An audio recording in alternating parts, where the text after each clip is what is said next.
Thanks, Jennifer. Oh, actually, let's go over the room and introduce ourselves now that the recording's on. Starting with you, Bill. Bill Evans, Assembly. I'm James Doherty with RIM Architects. Ryan Smettinger, Widener Investments. And Greg Strabano with Widener Apartment Homes. Jerry Weaver, Community Development. Tom Gibbs, Planning. Erica McConnell, Current Planning. Tyler Robinson, Cook Inlet Housing Authority. Amy DeBosky, Assembly. Jennifer Johnston. Tim Potter, Bell. Cheryl Richardson, Citizen. John O'Day. Okay. I guess I'll start off. I think I understand sort of the purpose of the meeting is a continuation of a conversation I think that was started previously. I think Sean Debenham came and shared his experience of looking at a multifamily building with the new code in mind, something that had been built under the old code, and I think that's our understanding of what Widener and Cook Inlet are here today to sort of share our experiences. I don't know that we have real specific recommendations to the code at this point, but we are more than happy to sort of offer them. I think the point of this is just to say, from our standpoint, here are maybe some of the challenges. And just to sort of reiterate, in our opinion, this is not about trying to develop bad quality stuff. I think anything that we do, there's an important part of it that has to do with how this building or these buildings fit into our neighborhoods and our community. I think what we're here to look at is if there are regulations that add cost without really adding significant value or that aren't sort of needed on what zoning is supposed to do, then I think we should take this opportunity of this other year of relooking at the code and make those changes. And so what I also want to say is we do development that are sort of townhouse style development all the way to multifamily. We also do single family homes and duplexes. All of those are very different. Whether you do a duplex or a smaller project on an existing lot versus multiple duplexes on a lot versus multifamily buildings. And they're different parts of the code that sort of, you sort of have to follow, and you're dealing with these cumulative impacts of the code. I think what I'm here to mostly refer to or talk about are the multifamily design standards today, which is I think most applicable to what Widener's doing as well. We have other projects that we have designed to the new code that is, frankly, I don't remember how many buildings there are, but 15, 20 plus buildings on a single parcel, and how the interplays with the new code of townhouse design and the multiple structures on a lot. I think that is something we'd like to share, whether that's in written fashion or at another opportunity, but I'm going to sort of steer away from that for right now.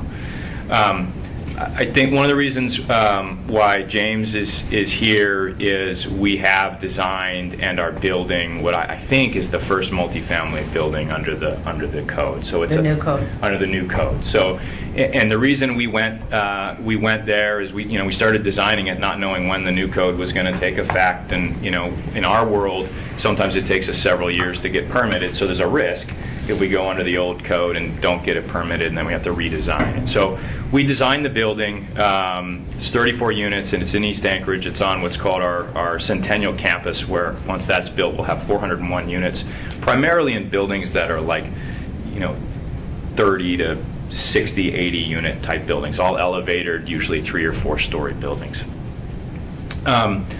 And I think James, I wanted James to sort of walk through. RIM was the designer on the project. The project went through an administrative site plan review. It wasn't a public site plan review process, but the zoning required an additional review.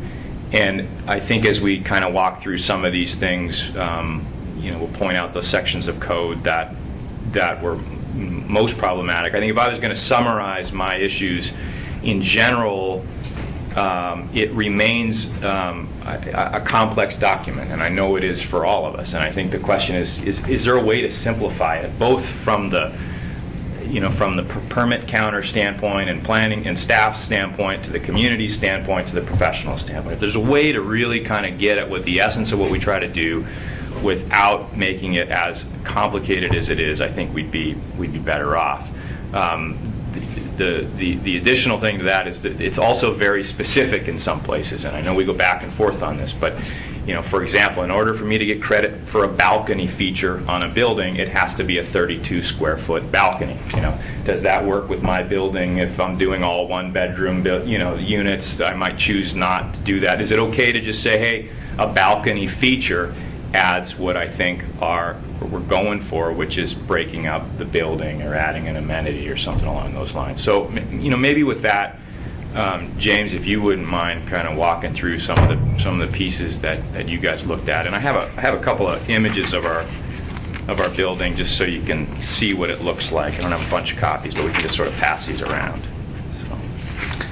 Well, I think it was a new experience for us in having to take the program ideas for what we wanted to have happen in the building, and then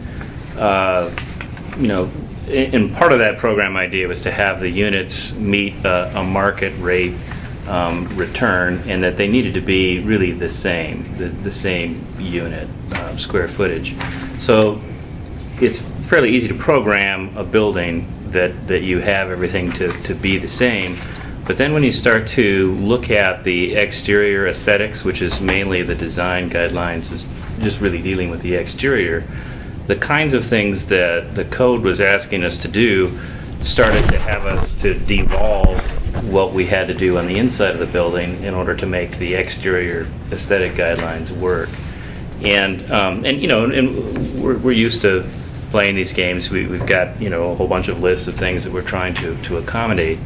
But I think that what we reacted to is, we were participating somewhat in the language of the code, in really coming out in favor of some design standards, because we looked at major developers from out of town and the quality of work that they would do in Anchorage versus the quality of work that they would do in, say, Seattle, where it was maybe a more regulated, there's more requirements with regard to signage, with regard to aesthetics.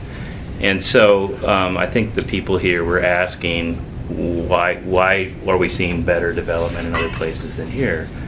And so when we looked inward, we said, well, there's no standard to prevent that. And so how do we jump into this pool of aesthetic design standards? And, we talked about lots of different things. And I don't know if this came from the consultant, Clarion Group, or whatever, but there was a number of things: exterior articulation, materials, the modulation of exteriors, windows facing the street, just a whole range of categories of design features that would be considered good design. And when we put them all together, if you want to have everything in every category, you kind of end up with a bit of a Frankenstein kind of situation, where yes, I want the scale to be right, I want the materials to be good, I want the undulations to be good, I want the building to face the street, and you end up with so many standards that it doesn't necessarily give you a great building. And this gets back to what Tyler was saying, is like, what do you need to achieve whatever the objective of the aesthetic standards were? And do you need, the example I gave you is like the spices in the spice cabinet. I can have salt and pepper, or I can put one of every spice on my hamburger, and maybe it's not all that tasteful. And I think that where I had kind of participated in what I was kind of suggesting a philosophy might be is a menu-driven approach, where there's many different things that can lead to a good quality design. Scale might be one of them. Undulation might be another one. Fenestration might be another. Materials might be another. So provide a range of things that might be considered elements of good design, and require one or two of these things out of a range of 12. I agree with you totally, James. And I just talked to staff this morning about the new building that ROCAP's proposing, to look at that building to see how it meets current code. It has quite a massing there in Muldoon. I'm to the point where I'm almost amenable to form-based approach to this with some minimum standards, just exactly what you said. That we really need to move forward and get past this. So I'm on board with that. Yeah, and I think that it's nice to be able to articulate what those standards might be, and it's not a one-size-fits-all. But the other part of this equation is that we really needed some sense of certainty. We can't develop a project to the point where we're ready to pull the trigger and not know whether it's going to be I think that's approved or not. doable to build that in there, that if you meet those few, whatever they are, out of the menu choices, if you make the choice, you've met, you meet those criteria, and then you've got it. My question is, on the floor plate, did it change on Seahouse's property? Because, I mean, I assumed you developed the floor plate, and then you looked at, well, how are we going to make it conform? We looked at it a couple of different ways. We looked at what the impact would be if we changed the floor plate, and we'd end up with excess square footage inside. We couldn't do it at a net zero, undulations, for example. So we ended up building appurtenances.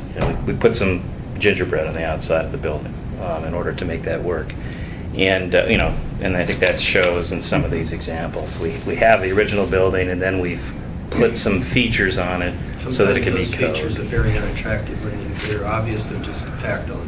Well, I hate to think that they're unattractive. They do allow the building to meet code, but I think that having gone through the exercise and having visited construction, it's my opinion that I think the original building would have looked better because it wasn't trying so hard. And that's where I got concerned, and that's where we've kind of had back and forth with our client on this, is that it is possible to cook something too much, and I think that this is a perfect example of that.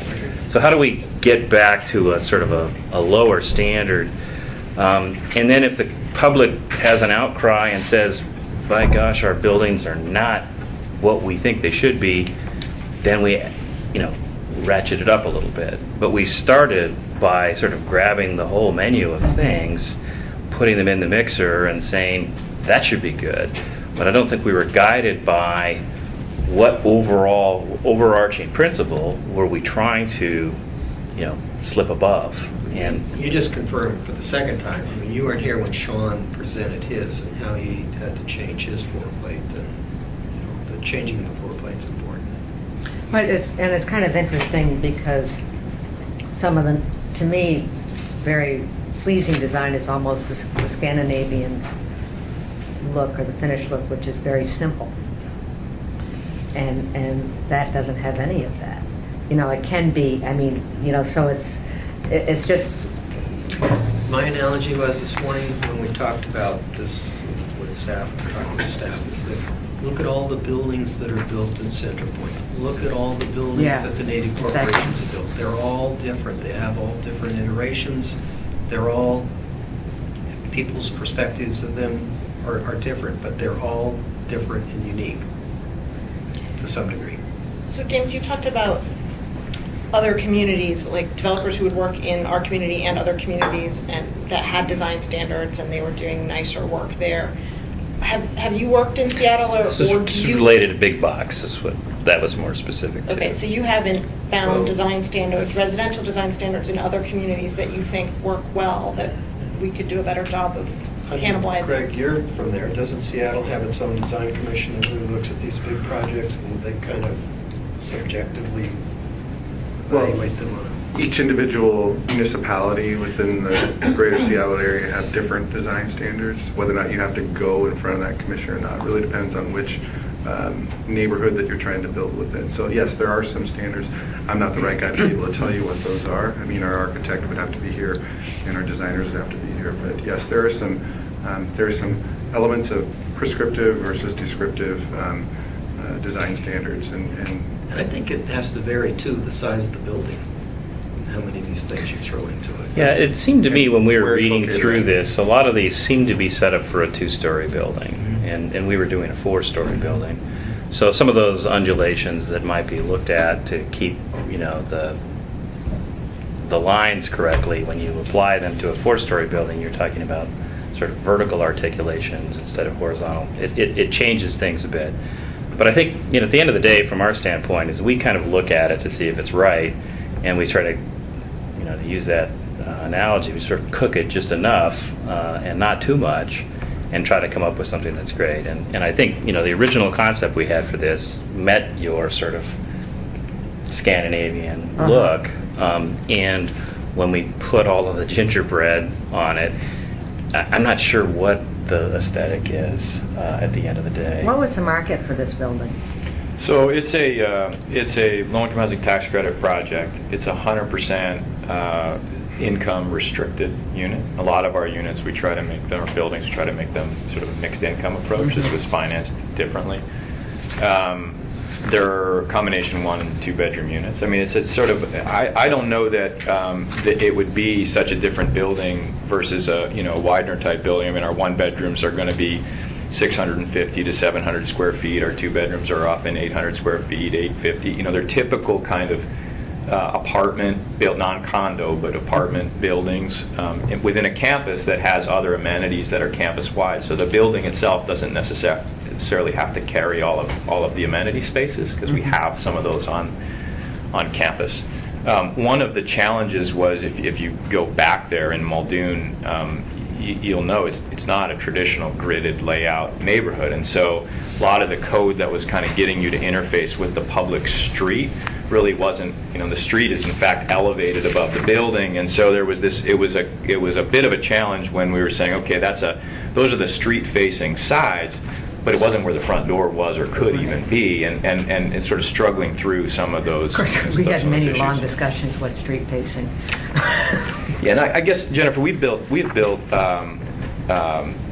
several multifamily buildings, what I would call true kind of multifamily, that are elevated, over the past few years. If you really look at the number of true multifamily buildings that are built in our community,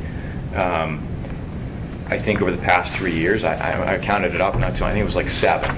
And that was, other than Debenhams, it was the nonprofit community that had built these things. That tells you, and the reason is not the demand side. The reason are the production costs, the construction costs relative to the rents that anyone can charge, and whether it works or not. So as we kind of think through this stuff, we really think, what is there a true danger for getting really poorly produced multifamily buildings? And is there in fact an even greater danger that we send these things even farther away from what is, potentially a feasible product? I mean, I don't even forget affordability, just being able to be constructed. What's your square foot cost on this? I think we're probably, on that one, I think we're right around $200 a square foot. Not uncommon. And I think if you ask, I think our ranges are anywhere from 180 to 215. I think it depends on the actual, how much site costs you have. This one didn't have a lot of site costs associated with it. And this is a senior housing project as well, right? Senior housing. I don't know that the product would be so different if I were just to do 1 and 2 bedroom units. I mean, your amenity spaces are a little bit different. But I think it's important. I think what I understand, our comp plan and everything else, and our housing studies are telling us that we actually want more of these types of buildings. And everybody will have an opinion. I do a lot of community meetings where not everyone's going to like this type of housing. That's a given, right? But if we do agree that we want them, then I think if we were to reframe this, we really need to be careful that if there are things that really add costs without there being a real fundamental reason for it to be there in the code, why are we doing it? So Jerry, what were you thinking when you had the discussion? That's a lot of modulation on that one.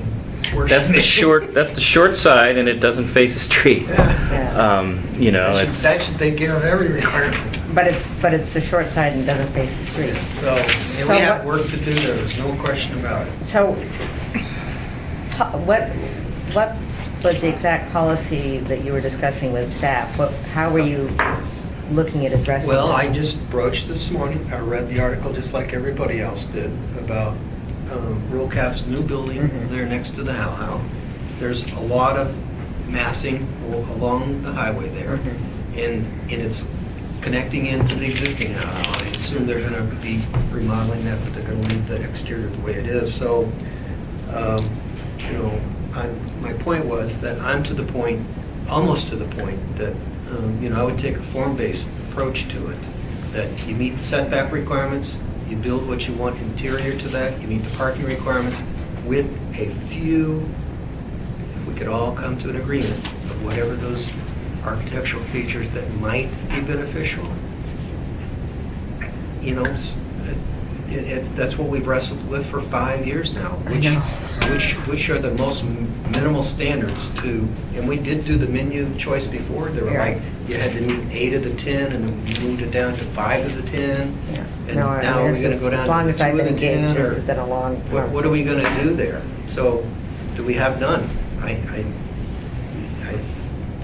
You know, we've had a lot of good buildings built,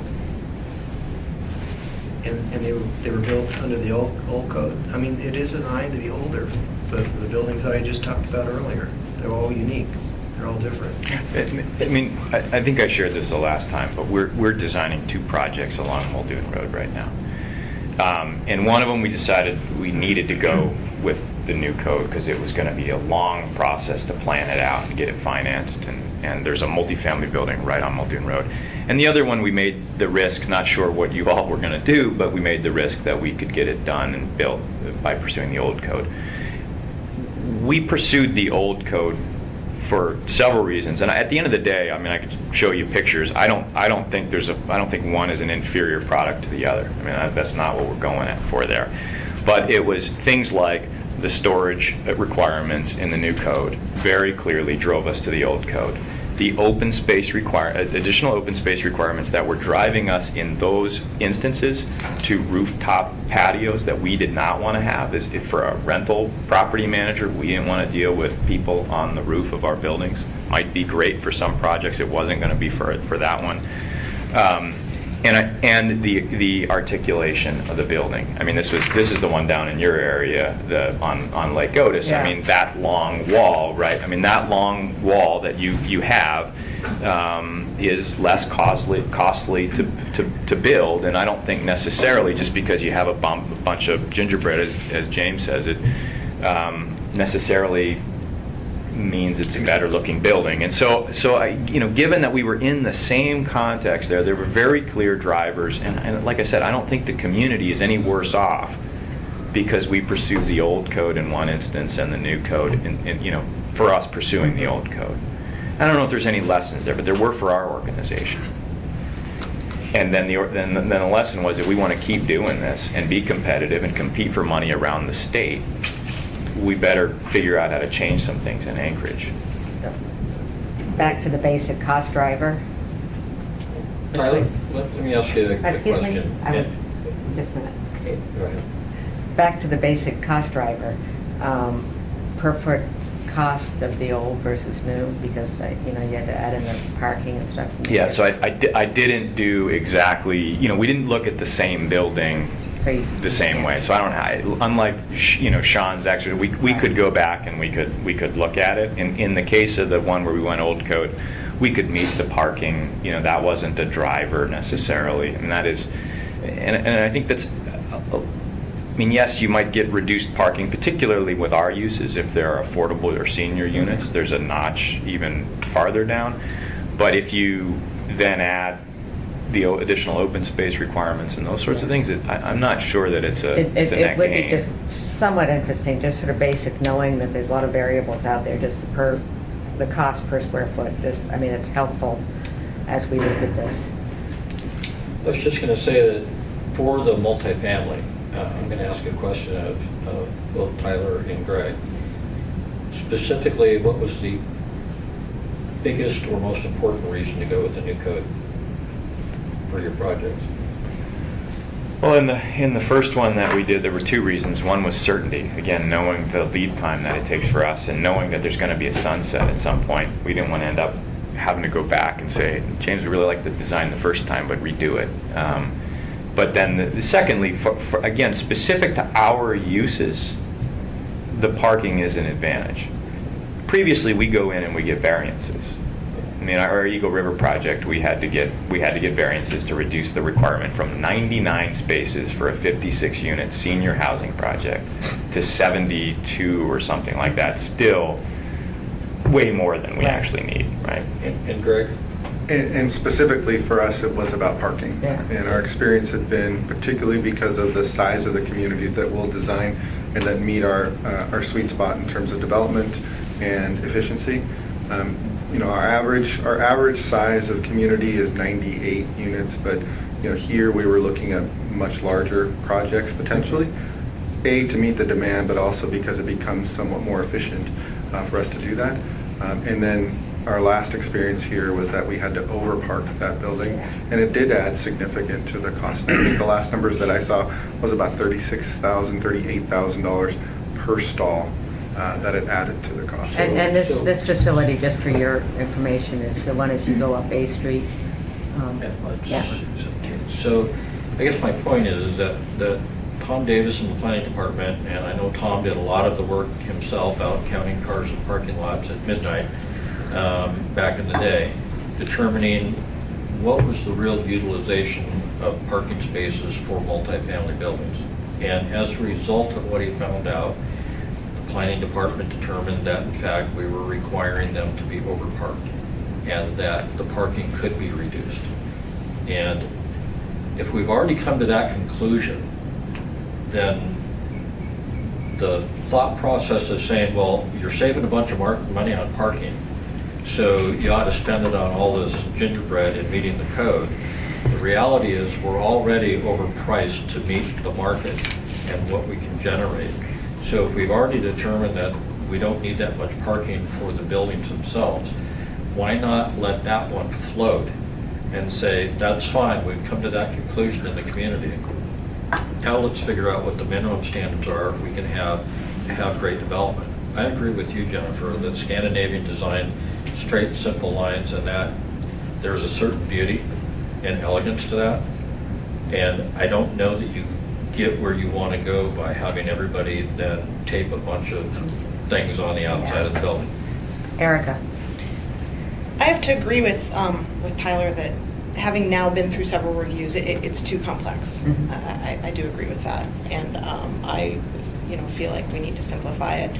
A little bit in response to what James was saying, we really did try to group these into, here's the issue we're trying to address with this menu, and here's the issue we're trying to address with this menu. But I also somewhat agree that it does lead to this, throw some of this on here and some of that on there, and too many spices in your hamburger or whatever. But I would also point out that, design standards were called for in our comprehensive plan and by the community, and the municipality is not very speedy in addressing a problem. It took us years and years to figure out how to deal with the site condos after they started appearing on the scene, and there was a outcry from the public, and it took a long time for us to figure out what are we going to do about that and actually get something passed. So where Tyler and I disagree is, I think he's moving towards we haven't seen bad design in the last 5 or 6 years for multifamily, so let's not have standards until we see that they're needed. Whereas I am concerned that, and again, it would take a lot of other changes in other elements of development, but suddenly if we did start seeing a bunch of buildings that were not beneficial to the community, it would take us a long time to kind of figure out how to change those. So there are a lot of reasons that multifamily isn't being built, and I think they all need to be addressed on some level, and I know, the Assembly's working on some things, but in my opinion is that we shouldn't completely wipe out design standards. I've got to go, but I'd just like to say, we need to really talk about the complete reasons why it's more costly to build residential units here. Our distance to market, the supply cost, the labor cost, the land cost, that all those things add a 30% cost to the projects. And we need to really make sure that we don't put in any additional cost into that unnecessarily. The majority of those are economically driven and outside of our control. And I think we all understand that, and we do, we're not rushing into this.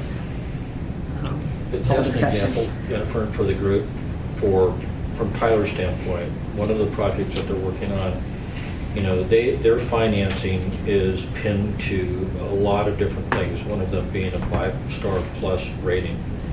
So they have to do cost improvements and value improvements with insulation, additional things, mechanical systems, sometimes solar, all kinds of things to meet this 5-star plus requirement for their financing.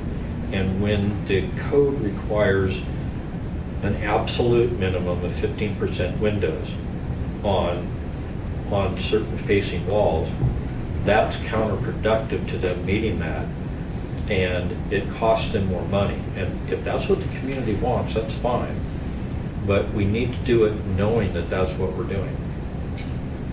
Yeah, I'd agree. One last party comment. You know, the lead requirements, they're really not meant for cold weather climate properties.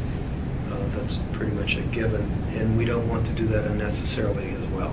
Just straightforward with our permitting requirements. And yeah, to me, part of lead is marketing versus actual substance, so I agree with you on that. Okay, Greg, do you want to jump in here? Well, two things. When I got the invitation to come here, I appreciated that. We certainly want our designers and our architects to be able to come and address some of the specific questions, and James did a very good job, and I think Tyler did a very good job of talking about their specific projects. Both of the projects that we have under development at this particular point, we're early on in the design phase because we're still finding challenges at the design level and how best to meet the need for housing here with what the costs are going to be. And so as a general, I would say to you that cost is a factor. I know that you acknowledge that. I'll give you an example. I was in Minneapolis this last week, and we're purchasing a building, and it is in our 37 years probably the nicest building. It is absolutely the nicest building that we'll own in the portfolio. The cost in that building, and I'm not speaking in terms of construction per square foot, but really on a per door basis, will be well in excess of $300,000 a door. My problem is some of our design that came back for development here is well in excess of $300,000 per door. And who can do that? I mean, because For 2-bedroom. all in. I mean, so All when in. you take a look at all costs in our pro forma is well in excess of $300 a door. Where I can get rents at $260 per door in Minneapolis at that particular project, it is LEED Gold certified. There is a Whole Foods really in the building. I mean, it's 2 blocks away from the new Viking Stadium. I mean, there's some infrastructure that has happened that the city has felt the need to encourage development and infill around there. That's what's brought the development there. When we didn't develop this project, we're buying it. It's right here. I'll show it to you if you really want. But the costs are a driver, you know. And so to think about putting that kind of money without having some certainty in terms of what we're going to get back is problematic and challenging for us. So, and Jerry's point, we all are quite aware of it, and do you have a guesstimate or an understanding as far as what we've always called in the state of Alaska the cost of transportation, as far as the markup? The markup as far as... Yeah, our construction estimates, we're building currently in Texas, and our construction guy says the farther north you go, the more expensive it is. Yeah. I was like, well, thank you. I appreciate but that. You've done Seattle. Let's Yeah, just... our numbers suggest 30 is the minimum. It can be as high as 46 to 47% higher here. So, I mean, that's all. You're talking about land, and you're talking about entitlements, you're talking about labor. There's a shorter window for us to construct here, et cetera. And so we've got to find a way to mitigate that cost. And that's really what's taking us so long in terms of the design. We had initially come and we talked about a project that was going to be in excess of 300 units, 320 some odd units.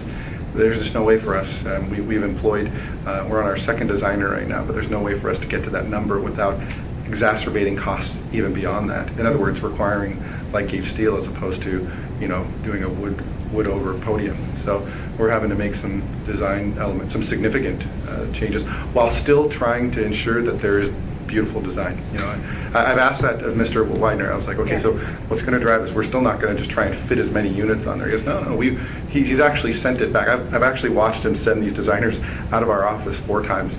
Their billable hours have gone up great, but we've ended up without a project yet because the massing is not correct. So we still have that same concern that you have, but it's difficult because it's not prescriptive. It's not specific to code. It's just what his eye is looking at this point. And what is the difference? I mean, the cost of building at 3 stories versus 4 stories is a big jump.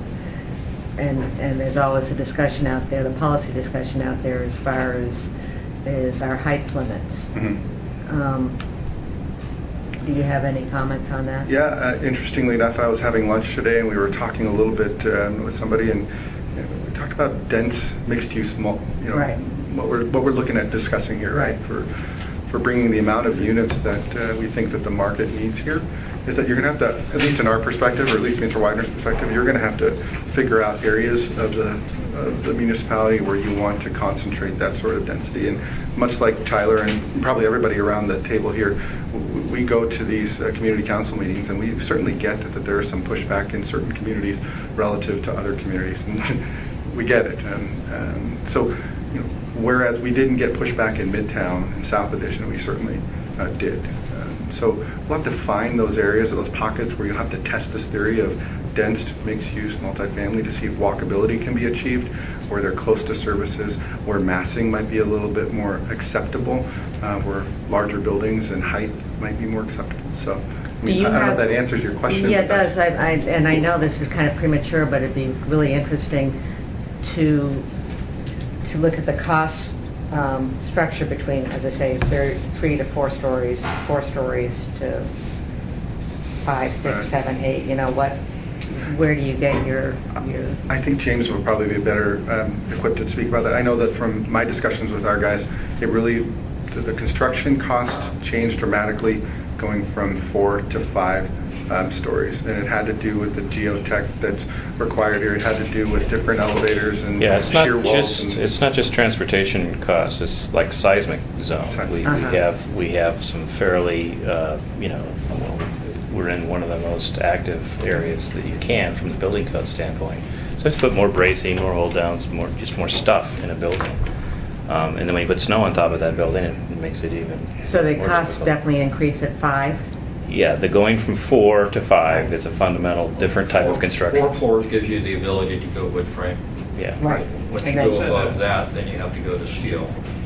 Okay. Once you get above 5 stories, basically, then you're jumping into a whole new class of seismic and structural components as well as fire protection. So the code actually pushes you. So if you're going to go 5 floors, you might as well go 10, because at 6 floors you're at a diminishing return. You're not catching up. May I ask a clarification on that? My understanding was that the 4-story wood frame limit still applied if your bottom floor was concrete. Let's say you put in commercial or parking in the bottom floors. The bottom floor would be not counted, be extra. So you could put It's 4 the podium floors plus of 4. wood frame Podium, right. I think that's how the on Crown top. Plaza did it. There's some sort of hybrid, because that's a So 5-story it's really building. 5 floors, right? Well, 5 no, floors. not really, Yeah. because you're spending that extra money at the bottom floor to Right. do the podium. We just went through this exercise. We were looking at a Midtown hotel, and we needed it to be 5 stories to work. We couldn't get it to work at 4, and the project went away. So I mean, whether you spend a lot of money on the ground floor and put 4 floors of wood framing, or whether you go steel and wood framing for 5, you're looking at a significant jump in the cost per square foot. And James, you might be able to answer this as well, but my understanding was that there is, in different municipalities or in different states, there are some, the ability to get that 5th floor waived and go into wood, but not here. Is that correct? I mean, I think Seattle is like that. That's what Well, our guy said. I think I don't know if it's wise because of our seismic zone. Exactly right. You wouldn't want to create a weak Right. structure. And I'm not suggesting that that's something you'd want to do, but in other areas where they don't have that same sort of seismic limitations, you're able to build that 5th in wood. It pencils the project, and you're able to move forward. So my question is when does it become? When have you amortized the cost of a 5-story to a 10-story? Is it at 10 stories it starts paying for itself, or is,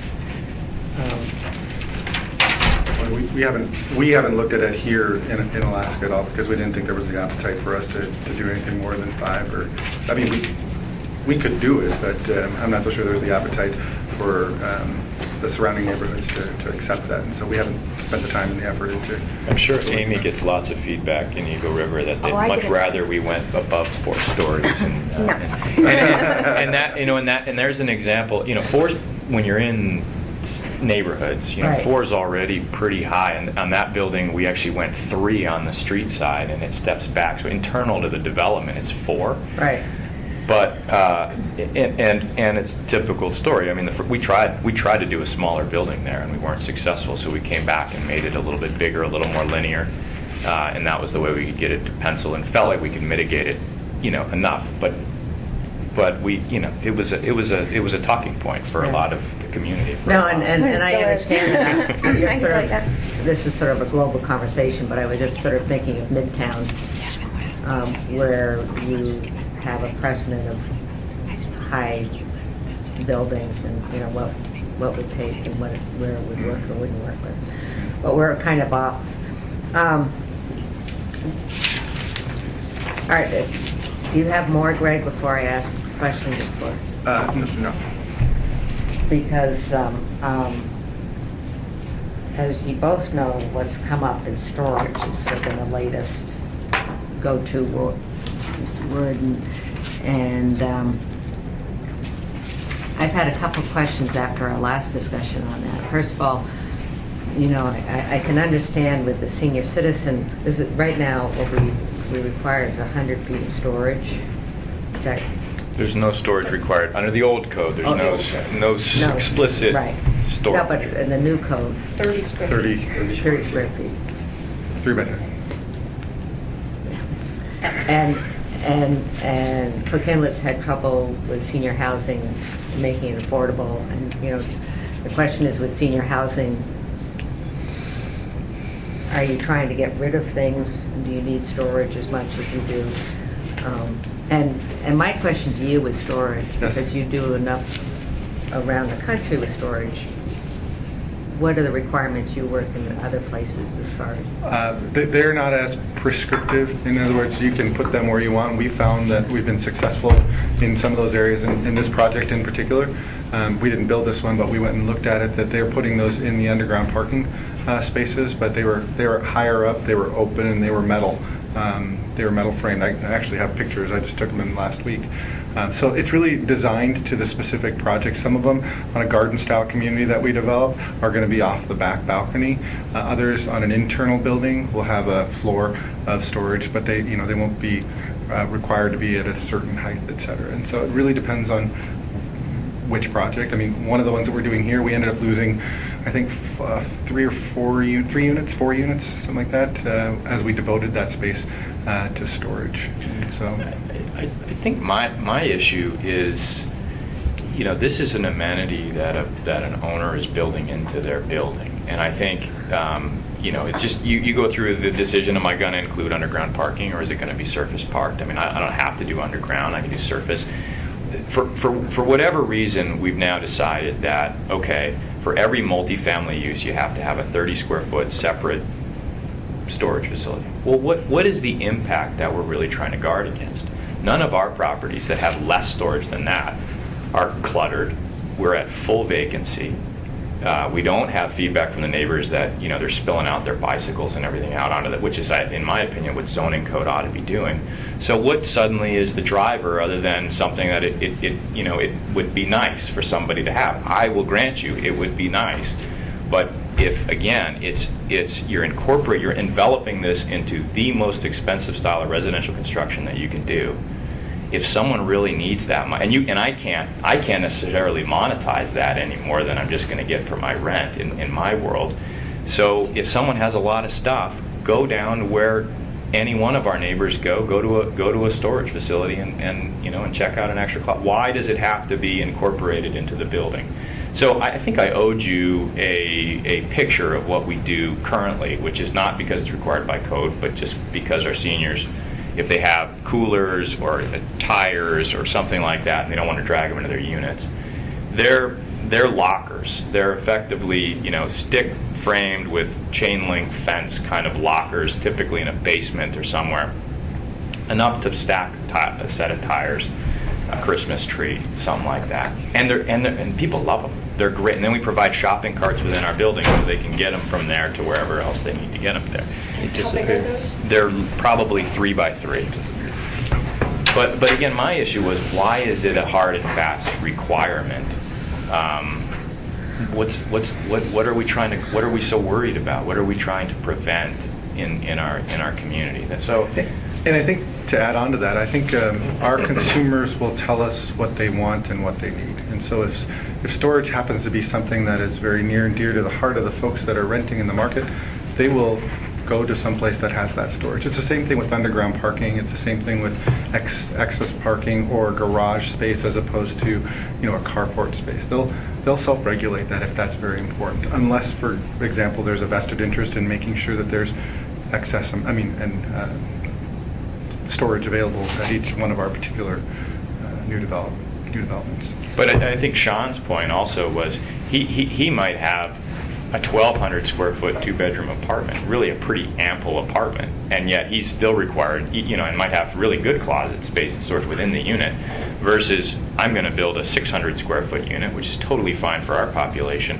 We have to provide the same amount of storage, and he's saying, well, that's going to just cause me to decrease the size of my units, which is actually going to then reduce the rent that I can charge, which is, again, this whole feasibility problem. It just got, and I think the reason why we all talk about storage is it's one of the few things in the document that's just so darn easy to talk about, right? We can all wrap our heads around in one line and know what it is that we're talking about, or versus if we were to sit here and digest the articulation section, it's a much harder conversation.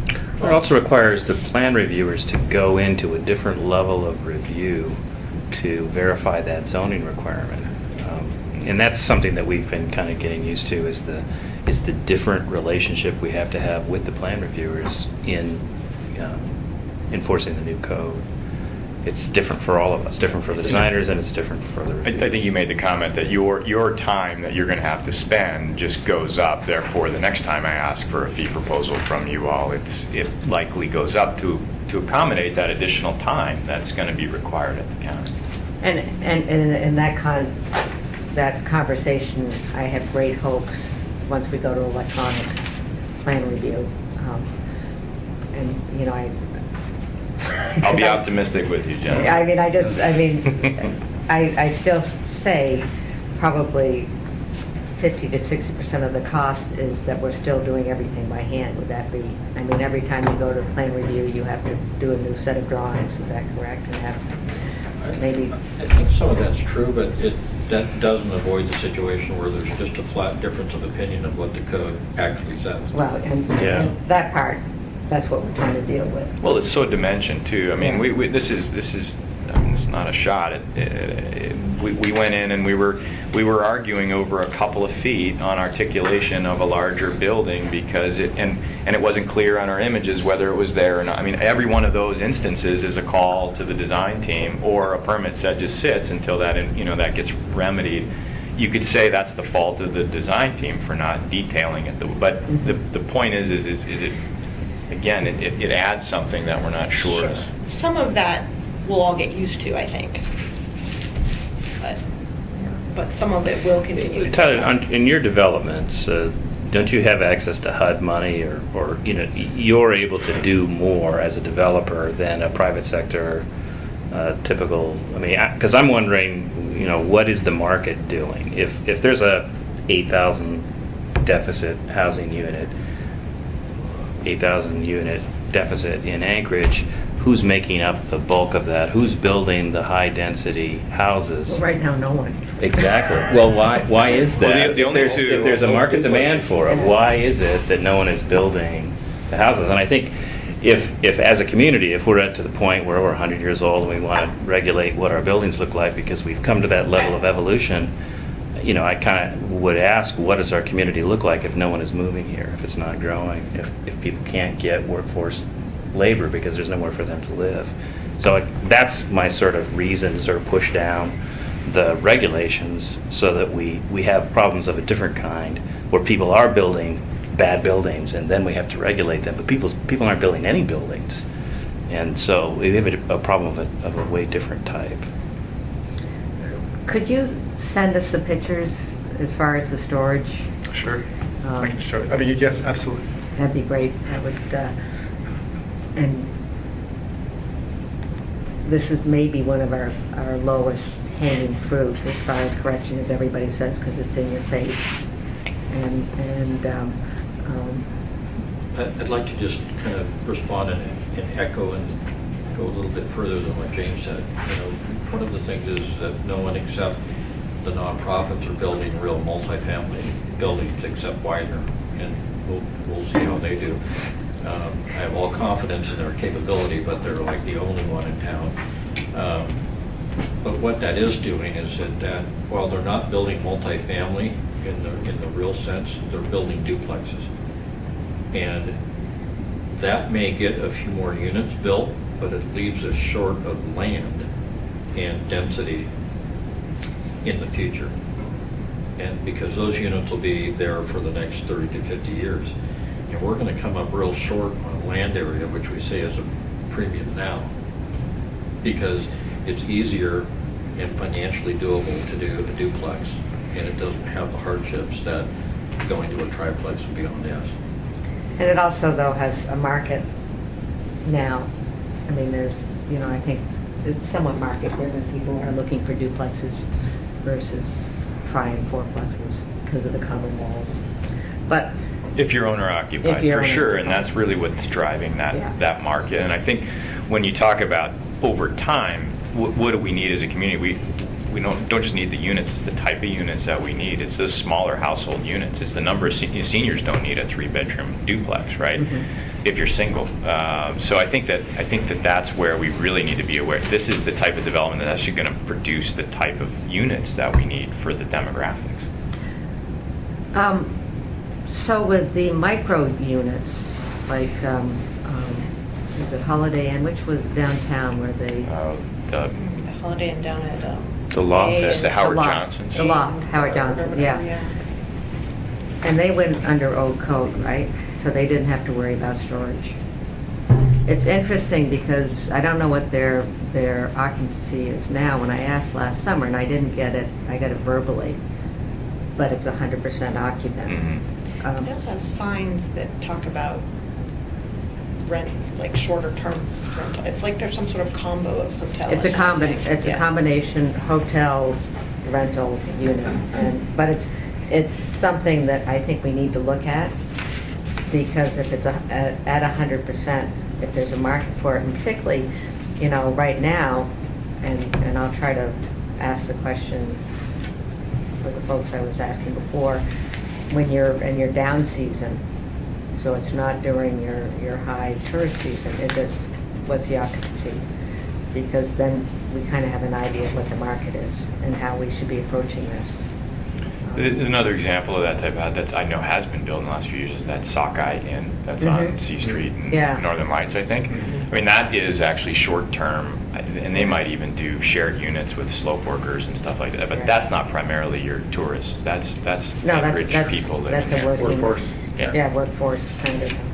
And just think of the traffic they listen to. I always think of that when I go by. Yeah, trade-offs, right? But, We've had some initial conversations with folks from the oil companies, and this is, you know, within the last number of months, about their need for workforce housing and their willingness, at least a few months ago, we'll see about now, but their willingness to sign long-term leases if we were to produce, you know, corporate housing, long-term corporate housing suites. So, you know, at least there's been that momentum in that conversation about the need in order for them to bring their workers here and have them find a place to live. And so, you know, we have parcels to do it. It's just, we probably should reconstitute those conversations and see where they're feeling at right now Yeah. relative to the cost of yeah, but it's also, I mean, it would be interesting to go back, and I think you might get... Slightly different? No, I mean, well, yes, but it's different conversation, but probably something similar, but it'd be interesting to ask our low-hanging fruit as far as storage. Yeah. Because, I mean, I think we need to get an understanding for market. I mean, Erica, you were very honest why it's important to you. We all had those, or most of us had those first housing experiences. I mean, the cockroaches moved me out of my first many houses. And I think you're at a point in your life where you don't necessarily have the luxury of saying, oh, well, storage is important, I'm going to go rent at that more expensive place. Right, So- but on the other hand, then we wouldn't have been able to afford the housing. So, I mean, that's where you have to kind of have that discussion.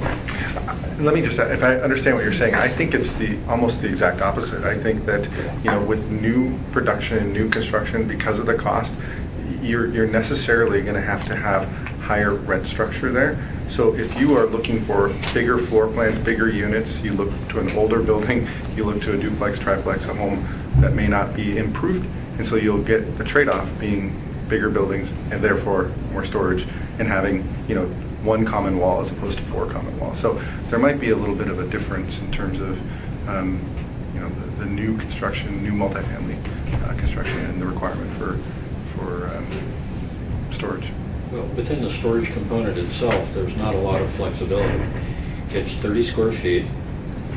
You can't walk through your unit to get to it, so it can't be out on the terrace. It's a built-in part of the structure of the building that has some articulation. So that's an issue. And you don't have the option of renting a block of storage units from Best Storage at some lower rate for some period of time. And Widener doesn't necessarily have a chance to go build a building at $80 a square foot on a property that they own next door to provide that centralized storage, which is probably unfortunate because now you're forcing that 30 square feet to be in a building that's going for $200 a square foot just to store snow tires on a bicycle and a Christmas tree. So some of that doesn't make economic sense.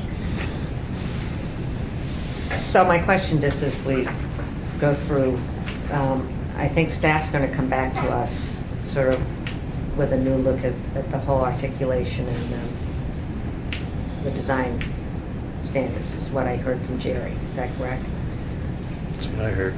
And so I think it's premature for us as a committee to jump on and sort of say what we want, but I think you've got an idea that we feel there should be change.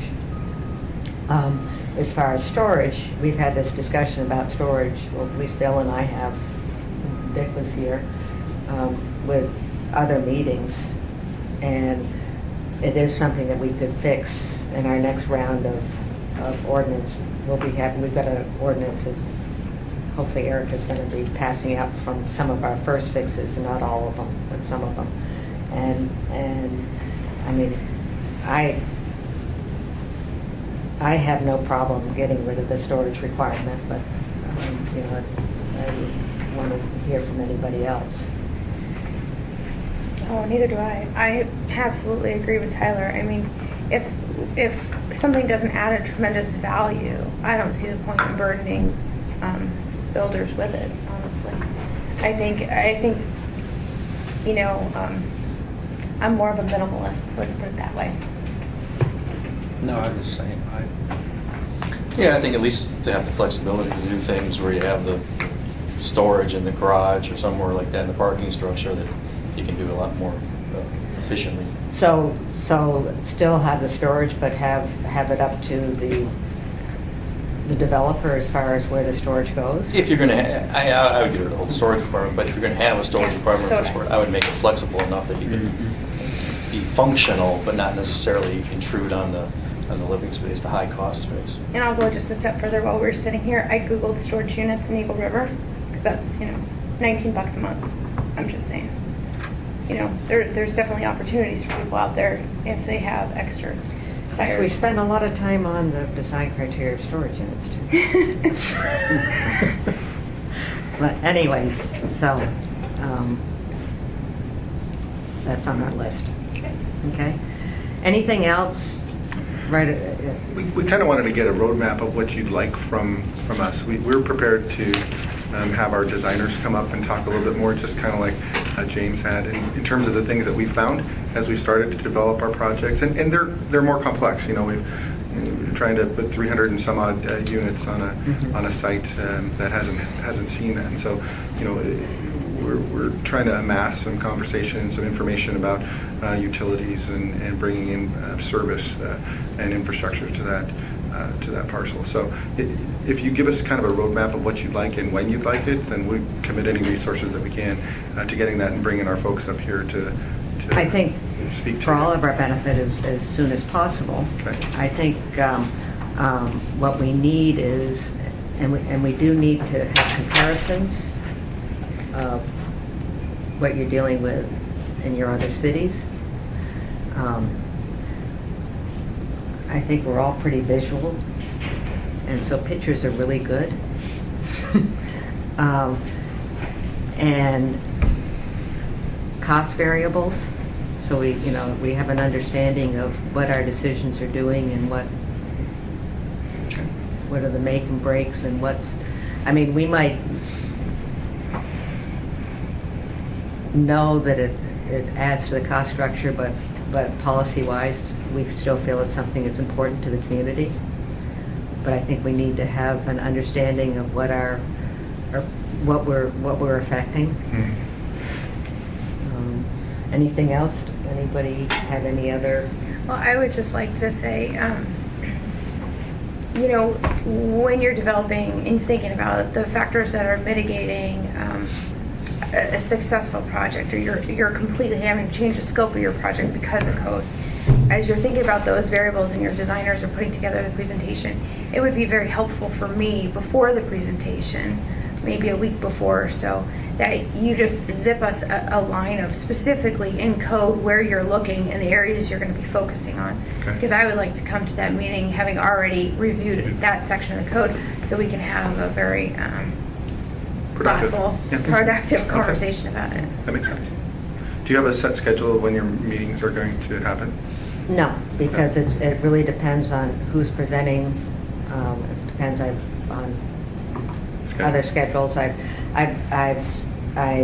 purposely not done the weekly meetings that we used to do, and I'm purposely trying not to have, even though somebody in my back here keeps talking, I'm trying to have it more sort of presentations from the table, so that getting into code is in the twigs anyways. Sure. It's not trees. You can't do it without going into detail, but we have to be careful that we don't go back to the approach that we went to when we developed this code, Sure. where we're down to every sentence or every word, and we still can meet the policy and the concept. So if you could come back with some dates that you think you could do this for us, that would be very helpful. Let's shoot for the next, I'll talk with them, but we'll probably be able to be inside the next 45 to 60 days. And Okay. maybe make sure that we have something prepared in advance, and then also to be able to schedule a time that works for the majority of the committee to come back up here and to present. And really, what I hear you saying is some overarching themes, as well as pointing it back towards the specific areas in Right. code that We we're need talking both. about that are affecting the design of the building. Right. Okay. Materially affecting it. Because really, I'm the last person standing from 6 years, and then Ernie's been 2 years or 3 years, But time flies. and Dick is, but there's a whole. Dick's been here forever. Yeah, but not in the committee, but whatever, Not forever. But a lot of it's education, and I think it's really important that as we go forward, that newer members sort of understand the policy. Well, I want to be results driven. That's my, I'm not worried about getting up to speed because I can read and write and ask a lot of questions. And so I'm not concerned. It's helpful to understand the historical perspective of why certain things are done, definitely. But I want to be results driven. And so for me, from your perspective, it's helpful to know what's inhibiting your success of having projects like a hotel that we talked about that was undoable because of certain mitigating factors. I want to know what those factors are and how we as And it doesn't mean we're going to buy your presentation hook, line, and sinker, but Sure. from your perspective, what makes these projects now successful and possible versus we're scrapping it, we can't do it. Right. That's what I want to see. So I want to be driven by results. And I will always err towards action. And if that action means repealing portions of Title 21, I'm prepared to do that. And if it means fixing portions of Title 21 or adding to it, I'm prepared to do that. So that's where I'm coming from. And that would be for everybody, but just for background, because background is important. Title 21, the new code, was developed on a policy statement, which was the 2020 plan. I've listened to And- many Title 21 meetings online. No, I'm just saying, so we have an old plan that we have had to adapt this Title 21. So I'm just, so we have to understand, if the policy is to go up 10 floors instead of 4 floors, what we are affecting. Yeah, that's a good point. That's Fair. and that helps with what other cities are doing, is where it's that kind of conversation becomes valuable. So as you're doing this in other places, what is working, what isn't working, is Okay. Excellent. benefit. I'll work directly with you and we'll get Yeah. some dates together.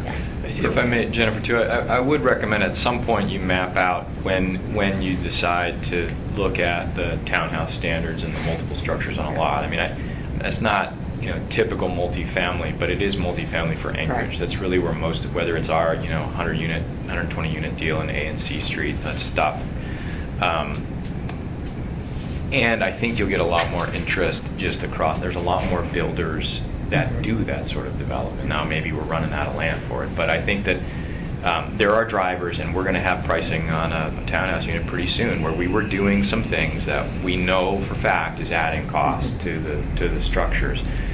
They look real nice, but they're pretty complicated. They're much more complicated buildings, and again, once those more traditional builders frankly realize what it is, I think you're going to hear from them a lot. Yeah. Now, whether they engage now or not, Yeah, I don't know. and this was just the multi-residential, Right.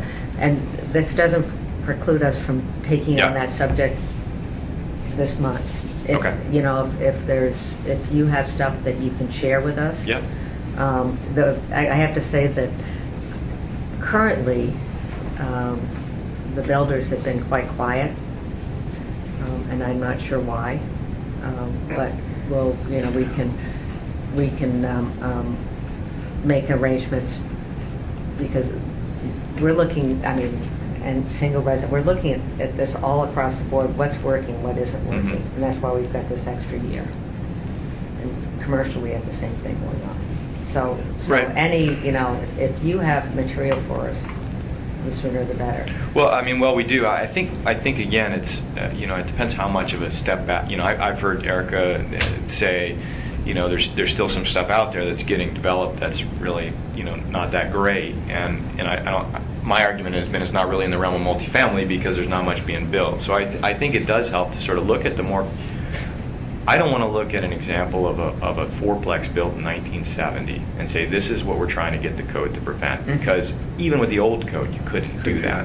Right. So what is it that we're really Right. trying to go against, and how much of that stuff, visual interest, roof line modulation, all of that stuff that adds significant, how much, what is really the minimum that we can live with on that? The example of the development, the same guys that did this, did a project off of Wesleyan and Northern Lights, Lumen, and we've worked with Ron Bateman on some of our projects, and they're often 3-story, very simple townhouses, and they've often been held out as really nice examples of townhouse development. They can't work under the new code. So is that intentional? Are we okay with that? I just want us to be explicit Right. and say, okay, there's a reason why we don't like 8 units with 0 articulation. But when Ron recently went back and looked at it, he realized, no, he could not do what he wanted to do. And we also talked about how site design, sometimes some of the improvements can really be focused on site design rather than the building design, and how it's, sometimes the context of the site makes. And that's the most difficult thing to Yeah, to put regulate. concrete code, you must do this in, because every site is different, Every right? site's So But that said, I've always been more willing to sort of go at a process when it comes to site within some parameters. But I would agree, there's a lot of bad sites, and forget the building. If the site was better, you'd probably just blow by it in 20 years once it has a few trees up. You say it's fine. But I think you'll get people interested, and it's important. And Jennifer, I think one of the most constructive things, and I think the staff has found this too, that now going through real projects and having the pre-application meetings and post-application meetings and having to really analyze them, I think both private sector and public sector is finding a lot of things. And it's really hard when you're developing code to understand exactly what the implications are until you go through and try and design something to it or analyze it against it. And I think there's quite a few things that I think on both sides of the ledger we'd all agree, that really would make this project better or worse. It's just something that's required. Right, In and this case, that's, don't again, apply. that's why we had to do this extra year, because we just didn't have So that. from Tyler's standpoint, I think that it would be really good to bring two projects in and actually walk the committee through those projects and then bring up the specific code things that are issues or odds and let them understand, are they really important or not? Yeah, I mean, some of you know this, but when we were developing the code, Cook Inlet paid our designers to run through testing and stuff like that. I mean, we were willing to do that, and that's ultimately, we're not paying James to be here today, right? I mean, I think it's partly it's hard to engage the design community or the builder community that's just they're not ready to do a bunch of free work, right? And but that said, I mean, we're on the projects that we've run through, we're more than willing to sort of walk you through. Hey, I think these may be some unintended consequences. Yeah. Do you agree or not? Because I think if we can agree to whether we agree on that, then we can move on and figure out if there's code or not. But if it's, oh no, you were wrong, that's really what we intended all along, then I can accept it and move on. That's why I say difference between policy and. Yeah. So let's get together and we'll set Yeah. that up. I'll get back to you. Let's go through what we've been able to do so far with our last list. So the ordinance that was handed out earlier is something that's already in front of the Planning and Zoning Commission, will be coming to the Assembly, but this was generated out of our last meeting, and again, it doesn't deal with everything that we discussed at the last meeting, but it was kind of the easier stuff. And actually, we added a few things that probably weren't discussed based on some of the experiences we've had recently. So we are doing more, but this is a start. So the beginning, this is in the open space section. We're recommending reducing the open space requirement in the R3 district from 400 to 300 square feet. And then we were requested to provide clarity about whether you had, in these higher density districts, whether you had to provide any individual private open space, meaning open space that's just for the sole use of a particular unit. And so we clarified that no, that was not the intent, that all of your open space could be common open space in these districts if you so desired, but the requirement is that at least half has to be common. We also clarified, as requested in the R4 and the R4A district, that if you do have a mixed-use development where you have a residential component and a non-residential component, that you can't combine the open space or mix the open space for those two things. The residential open space is for the residents, and the non-residential open space is for customers and employees and that sort of thing. Page. One second. I'm sorry? 1B3.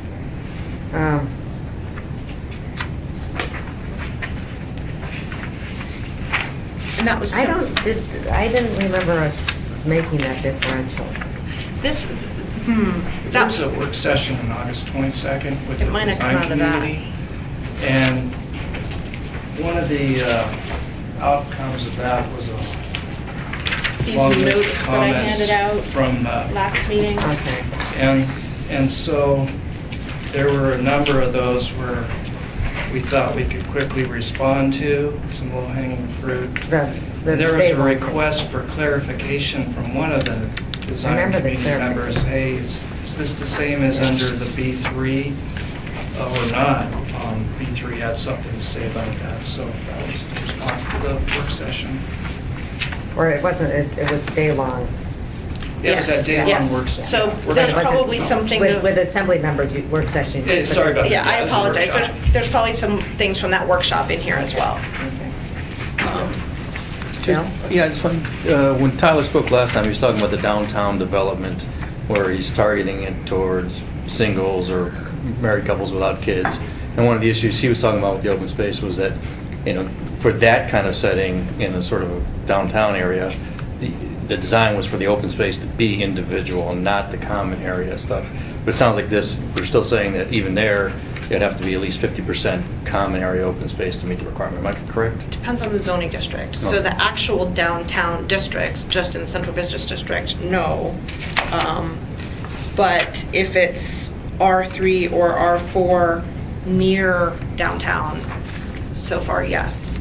And one of the things that Tom and I were discussing, but we didn't really have a proposal yet, is we do recognize that on some small infill lots where maybe you can get, a 4-unit townhouse development kind of tucked in sideways, perpendicular to the street with the, driveway coming up the side, that really maybe you can't get common open space on that type of lot. So we want to propose something like that, but we just weren't ready. I'm, looking at our first mixed use. Had some problems, but JJ's development there.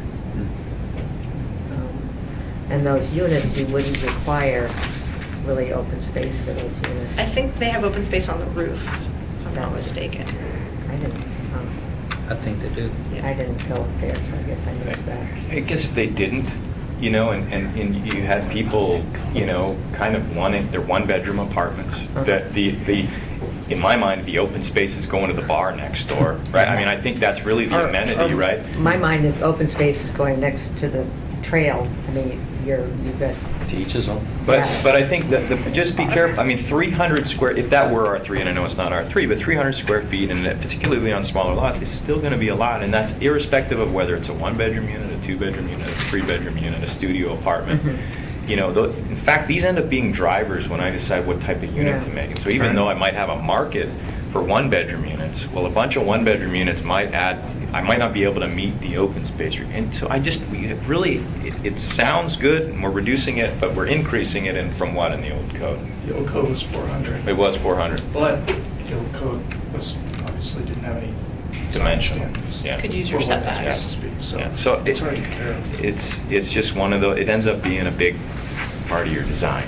And it's a one-size-fits-all, but if that's what we got, that's what we got. We're still working on it, so, Yeah, I mean, I think for this thing. anybody else on this, because I think we still need Could to Tom work on clarify where the old code required from, which was it zoning district or?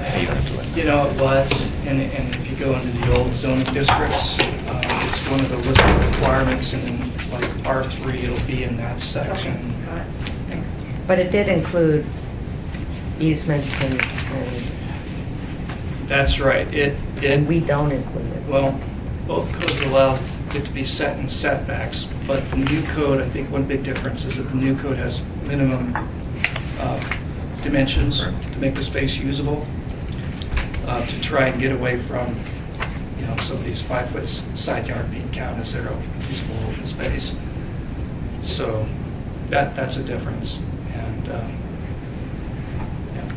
You guys can respond on this. Well, Tom and Erica, from the standpoint of open space, based on Tyler's concern about it's 300 square feet now being proposed, whether it's a kind of a loft efficiency or a 1-bedroom or a 2 or 3 or 4-bedroom, isn't going to parking ratio a better approach?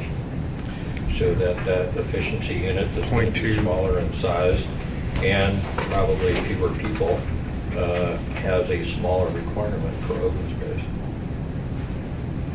Something to look at. The other thing that we talked about with this open space requirement is we talked about availability of public open space.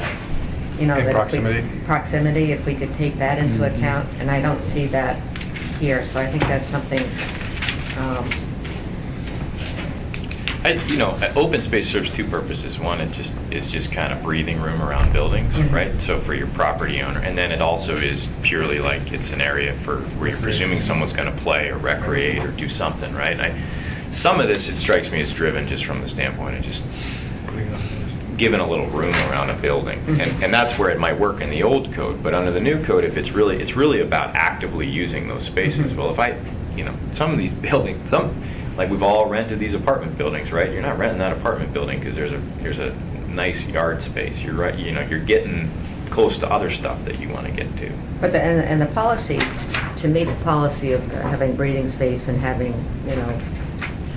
recreational space, I think we could go the same route as we're looking at storage, is that if you have proximity, or if you have a way of looking at it on a whole, so if it's next to a school, or if it's next to a trail, can we get credits? Can we do something? And I just have the concept of that, but how we could do that. And I think inherently developers look at that. I mean, as they look at a site and where it sits in relation to other services, they do that. I mean, a garden-style community in the suburbs will look much different in terms of design and in the way they use their space than someplace that's in an urban infill area and, in the downtown core. So if you are next to a long park system, then is there really a need for you to have more of that open space on your site when you can maximize the, ostensibly more expensive construction costs at an urban area, if that makes sense? Yeah. So, and again, with number 3, B3, not allowing, and again, I don't want to have this not having the envelope around the building, the space within the construction site, but not allowing the non-residential open space to be included having a Starbucks or a coffee shop to go and do your work is really having an open space for that kind of community use. So I think we need to look at that too. Okay.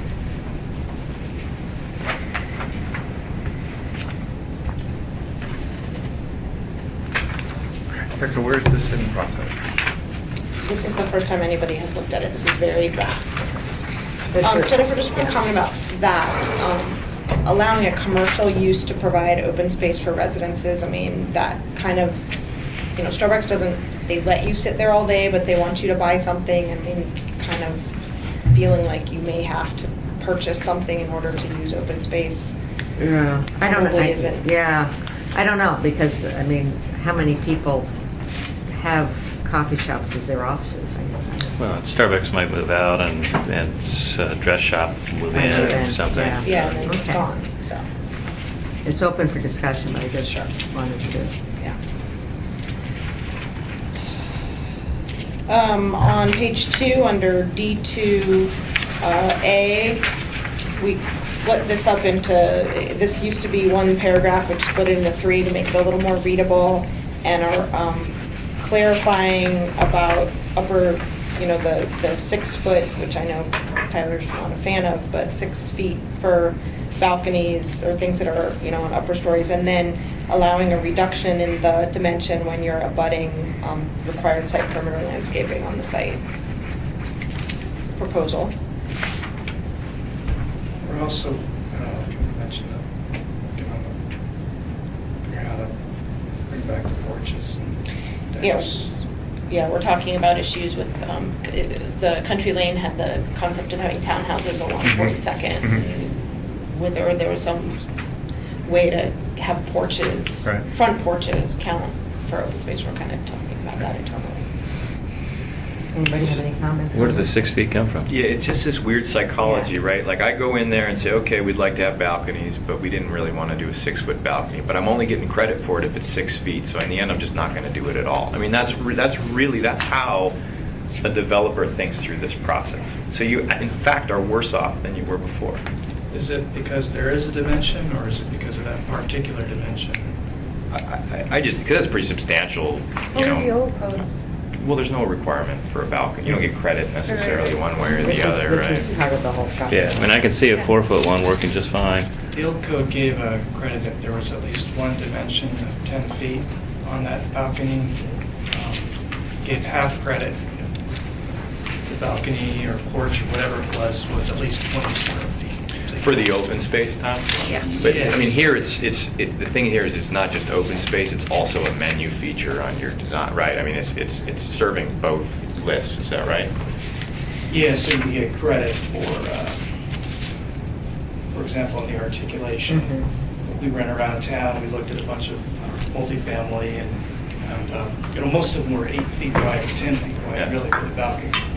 And the whole idea of the dimension was just from the perspective of our plan reviewers, was that if we didn't specify a dimension, Yeah. we would get something really small and maybe interesting, but not what we're looking for from a developer. Well, we do those all the Juliet time. We do balcony. Juliet balcony. Or something that, so there'd be arguments at the counter about that, but yeah. Does anybody stand out on your balconies on A Street? Park Plaza? Park Plaza? Yeah. What are you talking about? I mean, they can, for sure. Take in the morning. We have rooftop.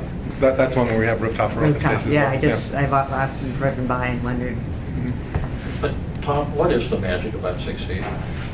I mean, I'll tell you that when my father died, my mom moved back to Bellevue, and she got bought into a mixed-use building. 4 floors of condos above retail and office. Her deck was about 10 feet, 12 feet long, and about 4 feet wide. Sliding doors going out onto it, looked out onto a park area by Bellevue Library. It was great. And, whether you want to believe it or not, dimensions from a structural standpoint really do matter. 6 feet's a lot different than 4 feet. We're open to Anybody, looking back at it. again, in the committee, any thoughts on this? And this is- I don't have a problem with Juliet balconies. You can already see my theme going here. But, some of these, the problem I have with portions of things that I've worked on with Erica, some things seem to be arbitrary. And that's the problem I have. And if there's a decision that's made that's arbitrary, that is inhibiting design decisions, and I think that's something that we should look at. You could have this, at least for the credit for the open space, is just whatever the balcony is, and have that meet the credit. It's just strange to give open space credit for something that may not be functional. And I'm not saying 4 feet wouldn't be functional, but 6 inches isn't functional. And so, And how much You don't credit get would much that? credit. Yeah, I mean, you wouldn't You get get much. some. You wouldn't get It's- credit benefit from that. I mean, I think you get some. But yeah, no, I see where you guys are.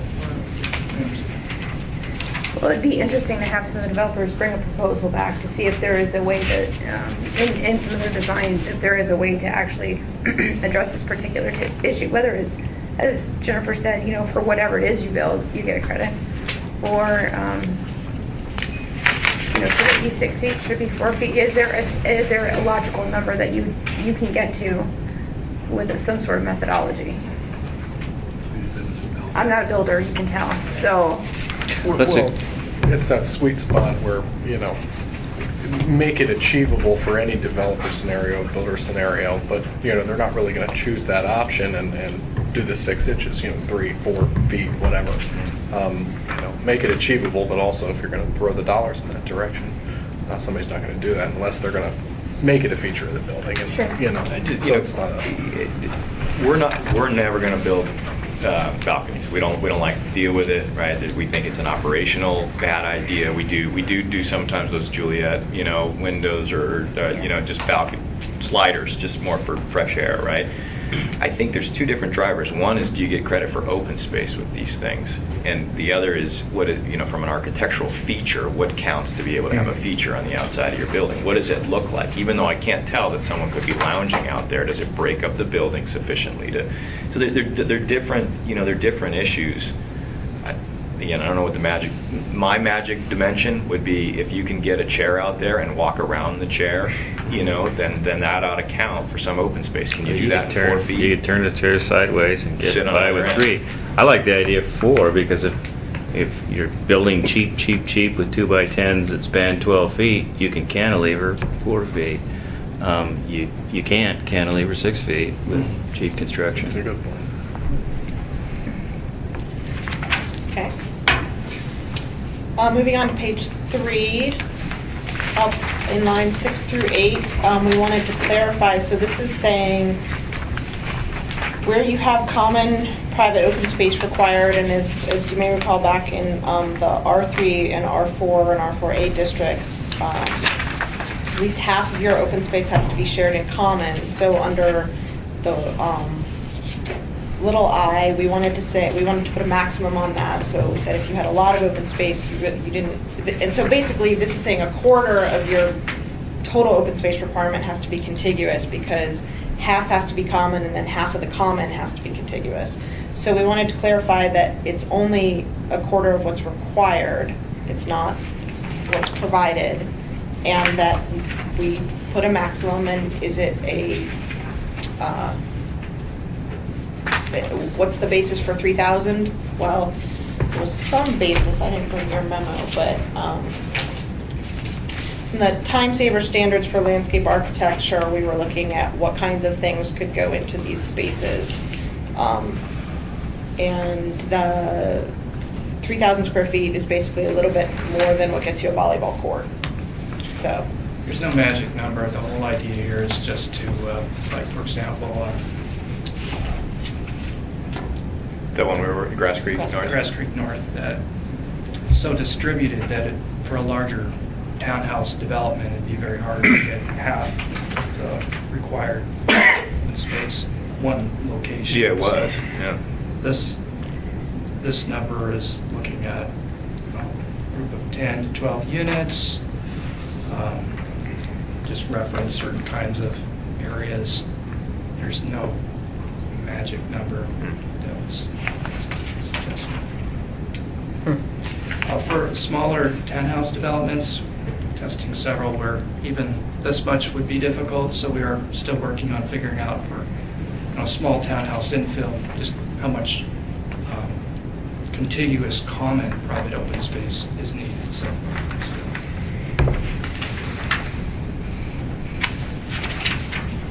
we tried, at the top of the next page, we tried to add some clarity to the indoor private open space, a little bit more options. That was something that had come out of the workshop in August. The whole issue of snow storage and parking, we did look back at our notes and found that at one point it was clear that you couldn't put snow storage in required parking, but that did get removed. So there's a little bit of a interpretive problem in the code, because the parking section talks about not more of a good, it says goods, but not putting goods in required parking, because your required parking is supposed to be available for people to park there, yet there's nothing in the snow storage site, this section, that says you can't store your snow all winter in your required parking. So I think that was consciously removed from the snow storage section, but traffic's not particularly happy with that, and it has the potential to cause problems. Although I think people will say, well, if there's a problem, it'll be hauled. But I think there's been some. I thought we purposely had a time date for it to be hauled. Well, we at one point had plowed snow shall not be placed in any required parking space for more than 72 hours. Yeah, we took and that was removed. Yeah. And then at our last meeting, there was this discussion of removing it by and cleaning the space by. This is about open space and doing it by May 1st. And the agreement of the committee members was no, we didn't really want it. We just wanted to allow snow storage in open space, 100% of open space with no standards. So this is that section for the open space, but I just wanted to follow up because there was discussion about required parking, that there's nothing that prevents people from storing snow in required parking for the entire winter. Snow pile trash.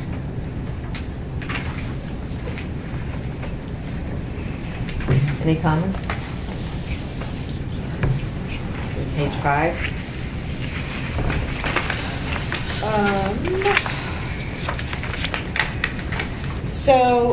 There's a slight change in the mechanical equipment. This is for rooftop stuff, and we just want to clarify that if you have a hill and you're looking down on a building, that the expectation is not that the mechanical equipment has to be screened from something that's at equal height or taller, so that the obscuring parapet doesn't have to be taller than the equipment. Someone in the multifamily thing had at the bottom had asked about whether the tandem spaces had to be required spaces or not, so we took that word out. Top of page 6, structured parking. This is that issue of Sean Debenham's Northwood section, where the question was whether the standards relating to structured parking counted when the majority of your structured parking was below grade, but a little bit showed, say it was 2/3 below grade and 1/3 above. So that's considered below grade, so we clarified that the standards don't apply to below grade structured parking. We propose an alternatives and flexibility. This is at the very beginning of all of the residential design standards, to basically say that if your building is 8 feet, at least 8 feet below the level of the street, that the standards that apply to street-facing building elevations don't apply to anything that's below the level of the street, if you're at least 8 feet. So I think that would have helped Eklutna Estates. But this is something we kind of borrowed from Tacoma. They kind of give a little bit of a reduction at 4 feet and then something else at 8 feet, and that seemed pretty complicated, so we tried to simplify it. Just say if you're essentially most of a story below the street, you don't really have to do anything. For that entire facade or just the piece below the street? Just the part below the street. Because you still have the part that's at street level and above. So it's thrown out there. Think about that, guys.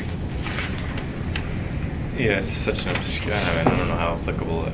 Our situation was a street that probably hit around the second or third floor of the building, somewhere in there. Mm-hmm. I'm just trying to imagine what's the magic point that we decide to treat a building and leave the rest of it, you know what I mean? Right. How's that work on a hill? So all of a sudden it's 8 feet in the middle of a story, then all of a sudden that kicks in. But Right. That's See, a lot of buildings That's are what we're like just that. trying to imagine. Yeah. Where is that point? So I'll be interested in any comments on this one. Page 7, this is in the multifamily residential. We changed the window requirement. So this was windows or primary entrance doors should be provided on, and originally it was any building elevation that faces a street, required common open space, or has a primary entrance with no maximum number of facades. So we reduced it to up to 2 and took out the required common open space to make that more similar to the other types of requirements. In the flexibility section, this is where you can move required window area to a different facade.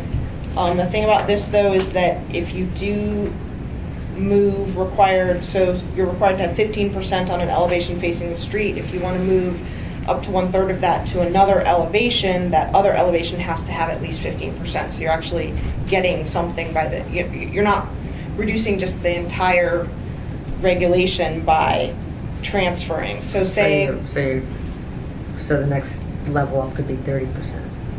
no, say you have, so you have your street-facing elevation, say, and then you have your 2 sidewalls, which maybe you don't have any windows, and then you have, say, 10% windows on your back wall, and you say, well, I want to transfer 5% of my required street-facing window to the back. Look, I'm done. I've already have 10% there, so that's more than 5%, so I'm done. But you're actually just reducing your front requirement. You're not transferring it. You're just reducing it. We can show a bunch of examples how it works.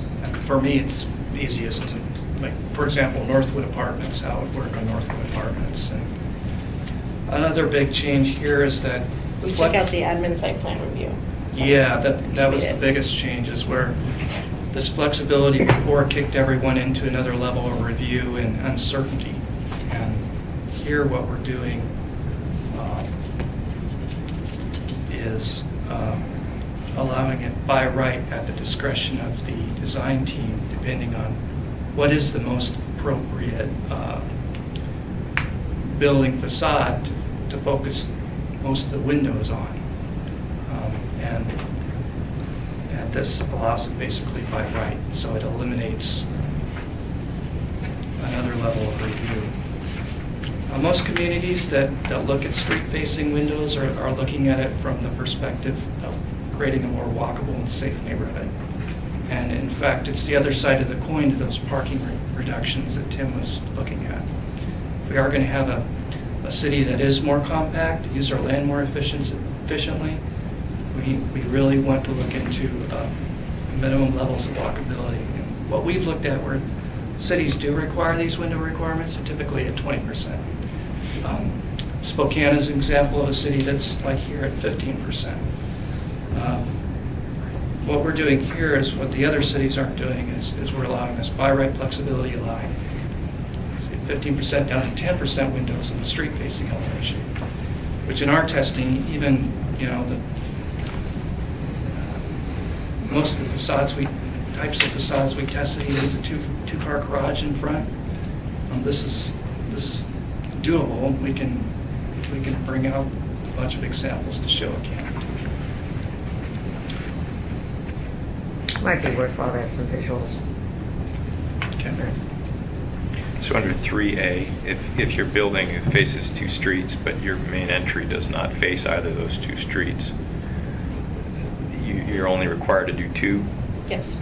But it says with priority to elevations facing a street. Does that Yes. mean, so you would plan, you would say you got to do the two straight streets even though that's not the primary entrance of the building?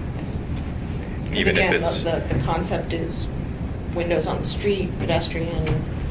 No, I get that. Just know that most, and I guess that's what's happening in C. It all sounds good until we recognize that most of our multifamily is along these streets that aren't really desirable, right? Muldoon Road, DeBar Road, Northern Line. I mean, I don't.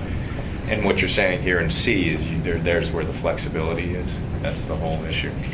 I get the concept. I just, when it comes to practically putting it in play, that's why we orient things internally, not because we object to urban design standards. It's the streets that we're dealt. Back to which one calls it salmon? Anyways, I just think the noise level. Oh, the Sockeye Inn. Yeah. Sockeye Inn. Well, go look at where all our R3 and R4 land is. Yeah. In fact, they have to be along those major Right. streets. So you're kind That's of the stuck. draw, right? To be along those You have major corridors. to accommodate the parking. So. Right. So it's, I mean, Right, it's just, I would think, the noise aspect is big. That's immediately what I thought. I mean, I'm not sold on this little idea, but I'm sure I'm missing something. We have developments, Jennifer, that that are designed in such a way, when the window's closed, it's amazing how decent the noise quiet is. it is. It's what happens when you open up the window. Yeah. I mean, that's the. Good point. And we don't use air conditioning, so that's, It's all summer, or a good portion of it. they're pretty well insulated buildings, so they stay pretty cool. So on the next page, on page 8, I want to start with the amendment down on lines 34 through 38. So we define porch, but we don't really define landing. And one of the things that we saw when we evaluated one of these structures was a kind of a tucked-in entry where the building was. It was this one actually, where the entry is kind of tucked under the building, and so the building itself provides the weather protection, but that doesn't.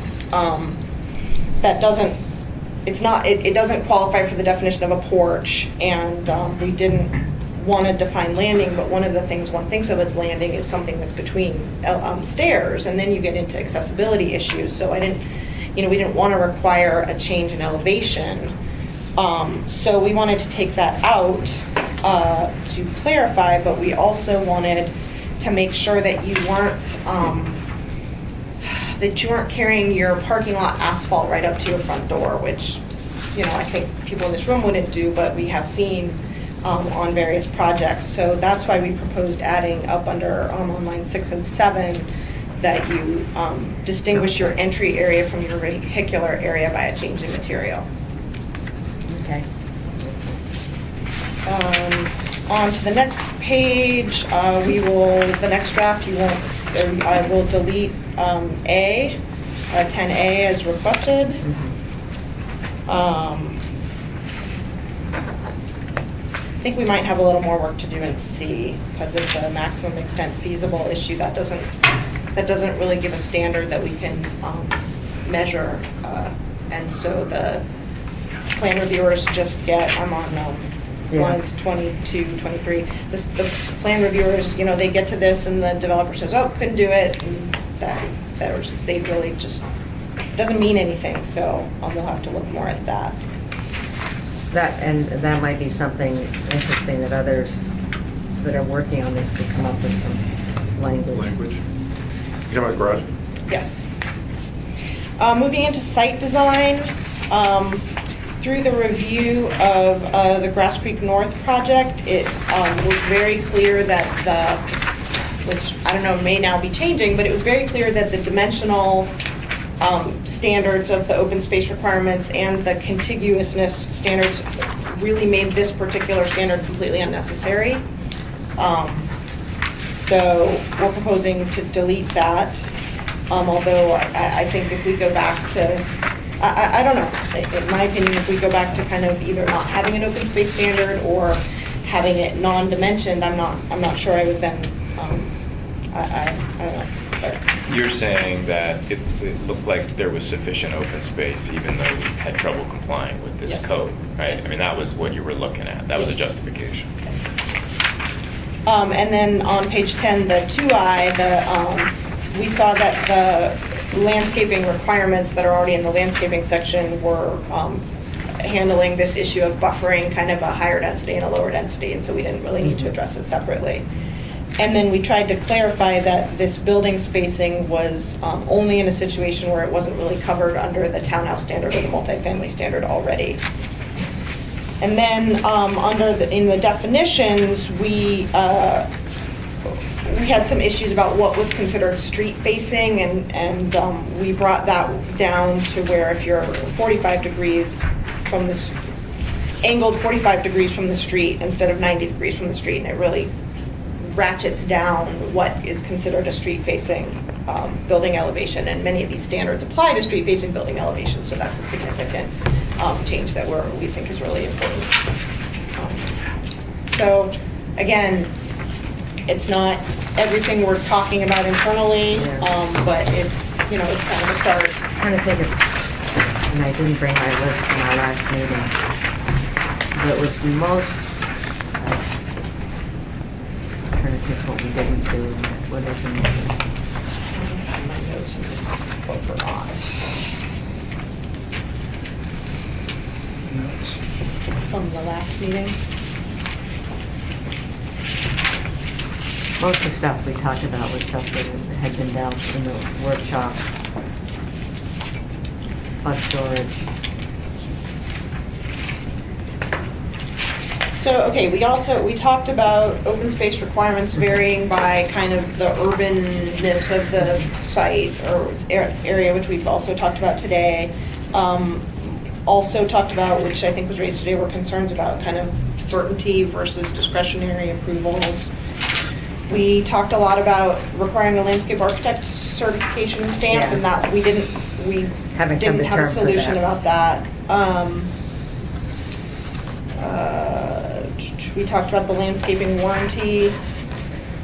Again, I mean, both of those are, but those were long-standing conversations. Yeah.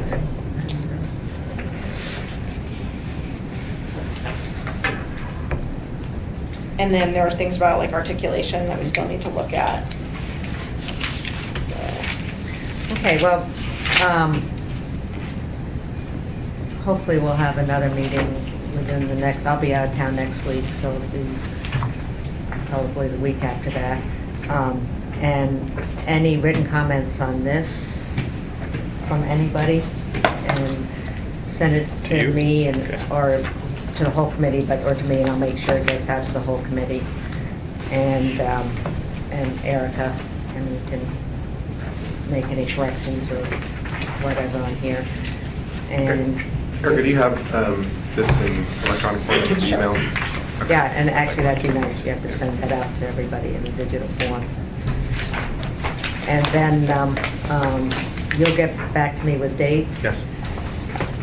I'll look at some of our stuff. The question that I was also going to have is, diving into that articulation stuff is not easy, and I didn't know if you had any thoughts on how that starts to get tackled. Well, where I stand with that now is that Jerry gave us a heads up. Mhm. He and staff are going to look at it. Okay.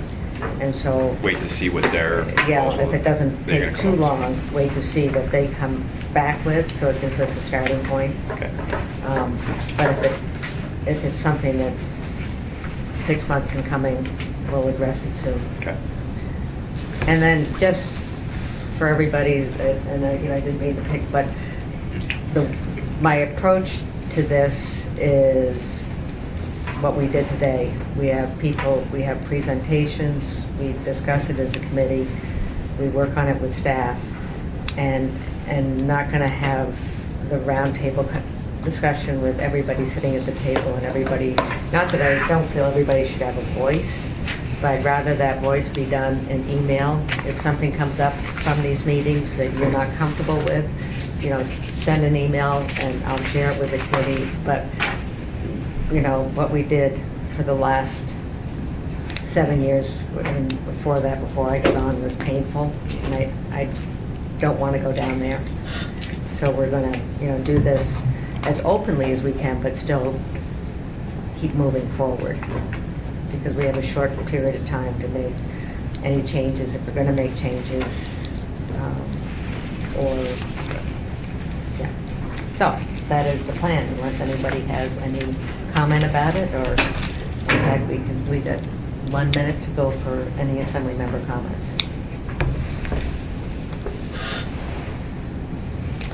Okay, we're done. Take 2 seconds left.